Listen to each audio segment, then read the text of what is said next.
Les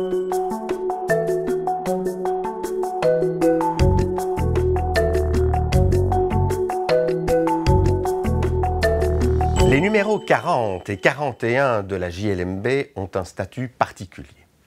Ensemble, ils constituent le substrat du colloque La Défense demain que nous organisons le 7 décembre à Bruxelles à l'occasion du 30e anniversaire de la JLMB. Ils comprendront une série de décisions, toutes annotées, qui ont trait à la profession d'avocat et à son avenir. Tout d'abord, un arrêt qui est analysé par François Jongen et qui touche à la liberté d'expression de l'avocat. Dans le prétoire, c'est l'espèce envisagée, sur les marches du prétoire ou en dehors du prétoire. Un deuxième arrêt de la Cour européenne des droits de l'homme du 27 avril 2017, l'arrêt sommaire, d'ailleurs déjà publié dans le numéro 39, donne à Marc Dahl et à Thierry Bonting l'occasion d'examiner la protection du secret professionnel de l'avocat par la Cour européenne des droits de l'homme, une entreprise de plus de 20 ans. Ensuite, deux arrêts de la Cour constitutionnelle.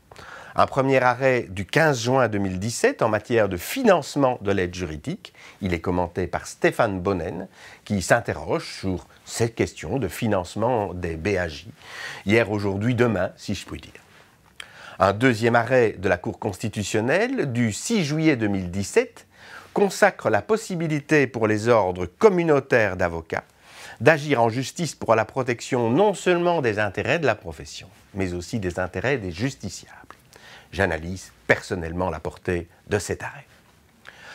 Deux arrêts de la Cour de cassation du 3 février 2017 sont analysés par Xavier Van Gils. Ils portent sur le règlement qui avait été adopté par l'OVB sur l'avocat détaché en entreprise. Et Xavier Van Gils de s'interroger, l'avocat en entreprise, est-il encore avocat? C'est toute la question du périmètre de la profession qui est en jeu.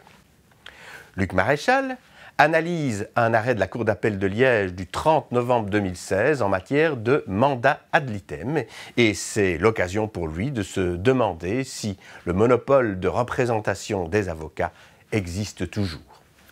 Enfin, Jean-Pierre Beuyle, un peu à l'image de notre ministre de la Justice, nous présente un pot pourri à propos de plusieurs décisions de juridiction de fond en matière de responsabilité de l'avocat et d'obligation d'information, en matière de libre établissement et en matière de résiliation de la mission d'avocat brusquement par son client. Deux numéros même extrêmement riches, avec un coup d'œil sur l'avenir de notre profession.